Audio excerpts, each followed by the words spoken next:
嗨，大家好，我是坦平叔。今天是2025年1月10号。这一期咱们闲聊汉人汉。为什么闲聊这个话题呢？是因为我今天看到一个演员姜武，他拍了一个视频，他讲述为什么我们叫汉人。他拍这个视频是干什么的？我也不太清楚，什么机构拍的，是什么个宣传片，目的是什么，我都不知道。我只是看了这个视频，大家可以一起先看一看姜武拍的这个视频。为什么我们会叫汉人呢？汉人的汉来自汉朝，是因为刘邦呢曾经被封为汉王，汉王封地呢是在汉中，而汉中的名字呢来源于叫汉水的河。汉水叫汉水，是因为它与天上的银河的走向一致，而银河在古代呢被称为汉，这出自《诗经》，为天有汉，见义有光。汉就是星星的意思。后来呢，汉朝成为当时全世界最强大的国家。如果你是一个汉朝人，你可能呢会跟随张骞出使西域，开辟过丝绸之路。你可能在卫青、霍去病的率领下征讨匈奴，威震塞外。你可能读着司马相如的《上林赋》，对帝国的繁荣盛景呢感到自豪。西汉名将成汤有句话流传至今：民犯强汉者，虽远必诛。汉朝的强大呢，使我们很多东西呢都打上了汉的印记。汉族、汉人、汉字、汉服、好汉，晨曦暮霭，岁月更迭。今天2000年的汉风依然带着古老文明的余温，让每一个华夏子孙的内心呢从容坚定。同时呢，它也提醒着每一个中国人，我们是来自银河的星星，星辰大海是我们的征途。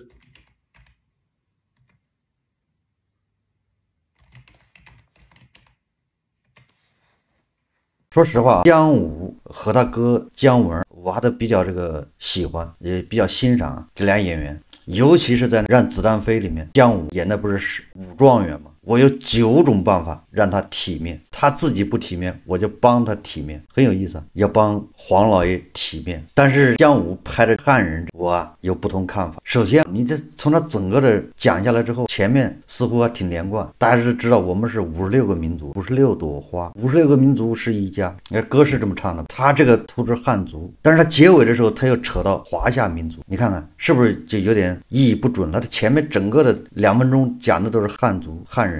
如何辉煌，但后面话锋一转，最后点题变成华夏民族，我们应该是56个民族了，所以你让人感觉你就是拿汉族代替了其他55个民族，这不合适吧？如果你说咱们汉人奠定了华夏民族的文化秩序和精神底蕴，这个也说不好。那你把其他的民族搁在哪儿了？蒙古族，你要这么说，那咱们还有俄罗斯族，那大帝会不会找我们麻烦？地保老人会不会有意见找我们理论？所以你看他这一个视频里面就非常，最后的这个一总结又扯到华夏民族，这一下又露馅了，露馅。实际上我的印象里面，这个汉人这个提法，你只有100多年时间。清末民初，梁启超躲在日本，当然了，也有人说是孙中山搞着这叫五族共活，对不对？提着这个概念的时候，再搞个汉族。当然，也有人说是清末的时候，太平天国那时候有学者就提出汉族。你想想，也就是汉族，它的历史很短。当然，姜武把它扯到说跟汉朝有关系，这个也很牵强。我们叫汉，恐怕是跟当时要么就是孙中山、孙文，要么就是梁启超，要么就是清末的那些学者。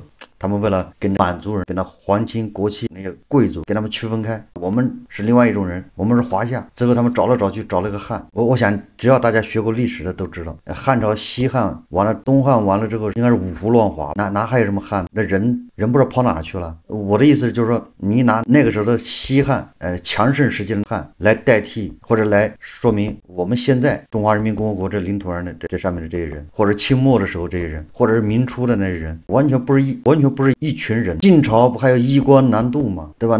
那他们是汉朝的后裔，他们都跑到哪儿去了？跑到广东，跑到福建，有的出海了。客家人好像就这么来的。所以说汉朝的汉跟我们现在这个汉到底能不能代表，都是个问题。我们再从国外来看，你看，尤其是俄罗斯还有东欧，他们称咱们中国人叫契丹或者叫契，中东的人我们叫秦，好像没有叫我们汉的，也就是咱们周边这些国家没有人叫我们汉的，有叫秦，有叫契丹。日本人说我们是支那，支那好像也是契丹这个音译，或者是叫秦这个音译过来的。它刚开始它并没有贬义的意思，不知道后来怎么这个支那就变成一个贬义词啊，对吧？变成了对咱们的是一个侮辱污蔑。但这个咱们扯远了啊，我还是说是汉这个事情。既然咱们汉族这历史非常短，我们就不应该啊老揪着汉族这个不放，没有必要。我们就应该叫华夏民族啊，或者叫华人，或者叫应该突出这个华夏民族，这样才有凝聚力。我们真的搞56个民族有这必要吗？实际上56个民族跟苏联有关系。世界上除了苏系国家，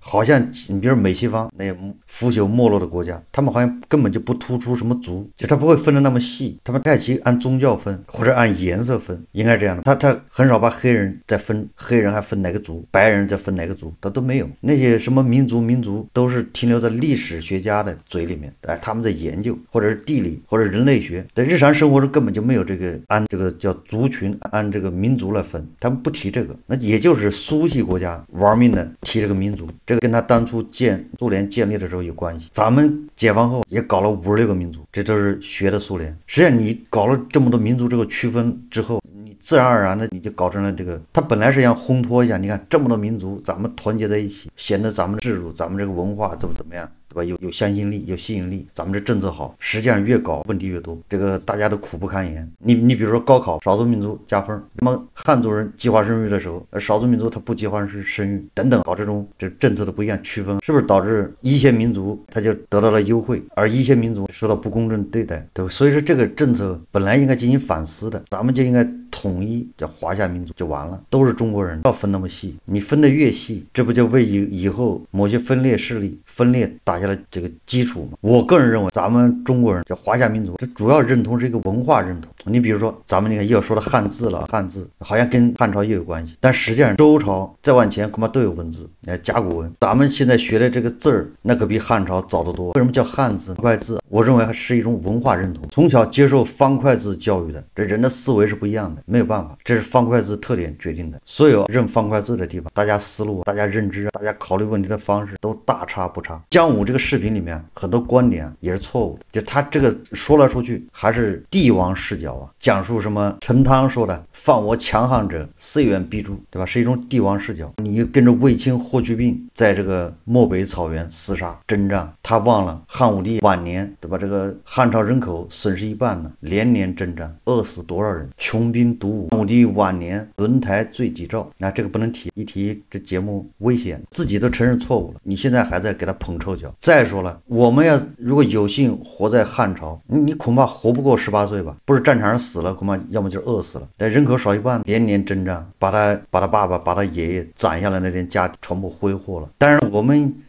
汉朝以前不是和亲政策吗？和亲不就是韬光养晦，跟匈奴插马虎视做生意？有人说软弱，我们就要越境，要到漠北打击游牧民族匈奴。从统治者视角来看，有没有必要？有没有价值？从韭菜的视角来看，这确实谈不上什么价值。你很有可能跟李陵一样，全军被俘，然后送到唐努乌梁海，让你在那儿安家落户、成家立业。唐努乌梁海现在已经变成俄爹的土地了，不是？你要这么说，那怎么说？这可是我们汉该不该跟俄爹理论？我说啊，我们很有可能跟着张骞出使西域，这个基本上是做梦。作为普通韭菜，你恐怕连村庄都出不去。汉朝也是叫连坐制，不能有流民，你不能到处瞎跑。很多人一辈子都没有出过他的村庄，还出使西域。汉朝应该只有什么读书人或者是什么级别以上的人才可以四处走动，当然走不了啊。这都是想当然。强汉，哪怕是咱们后面隔了几百年以后、上千年以后，汉唐都是强盛时期，都是朱门酒肉臭，路有冻死骨。所谓的强大、繁荣、昌盛，指的是权贵，指的是婆罗门，你跟韭菜没有1毛钱关系。直到清朝，对吧？民国，直到鲁迅写的《孔乙己》，这个《孔乙己》夏天天暖了，就把他那个皮袄、那个棉袄拿去当了，抵押，当铺里抵押，拿借钱出来度日。到了天冷了，他想办法凑钱把那棉袄再给他赎回来。我想说明什么呢？我想说是到了那个时候，就是艺术来源于生活，高于生活，这是鲁迅写的嘛。那个时候居然你的棉袄可以做抵押物，大家都知道现在抵押物是什么？是劳力士手表，是汽车。你看一些奢侈品，你可以到典当行去典当，是吧？你说你把那件破衣服拿去典当行要吗？根本不收。说明什么呢？说明那个时候到了鲁迅写的时候，那个时候一件衣服居然都能做抵押物，都是资产，算是奢侈品。汉唐老百姓估计一家人没几条裤子。我们解放后很多解放前很多地方一家人就一条裤子，谁出门谁穿，平时就躲在炕上用那个破棉絮盖着。这个可不是瞎编，自己可以找那个报道看看。我想起那个李白有首诗叫什么《赠汪伦》，这个李白倒挺实在，直接说：李白乘舟将欲行，忽闻岸上踏歌声。桃花潭水深千尺，不及汪伦送我情。李白是个才子，李白也很狂放，李白天天喝酒，李白反正算是小资，不缺钱，能到处旅游吗？为什么他说桃花潭水深千尺啊，不及汪伦送我情呢？就是因为汪伦看李白要走，给李白送盘缠，盘缠很多衣服，给李白送几件衣服，把李白感动的鼻涕冒泡，才这么吹。你看桃花潭水这么深，我兄弟对我的情谊比这水还深，深似海。李白这样的人都为几件衣服这么感动。李白，你想那老百姓怎么样？那个时候这是唐朝，那你说汉朝老百姓那生产力更低，很多人难以理解，就过去生产力低到什么程度？你以为那个布很容易织出来吗？绫罗绸缎。所以姜武他是从帝王视角说汉多好多强大，实际上老百姓呢蝼蚁般的生存，叫盛世蝼蚁。好像还是东汉，我这记得不太清楚，是东汉哪个皇帝为了显示他登基以后又是盛世，所以他举办一个国来朝，把周边这些国家把他请来，让他们感受一下我们天朝如何繁荣。所以他要求长安就是这个店家，外国使臣来了之后，外国的客商来了，住店不花钱，买衣服不花钱，在这消费不花钱，就是店家你不准收人家钱，说明咱们这儿治理的非常富裕，你买绫罗绸缎不用花钱拿走，住店不用花钱。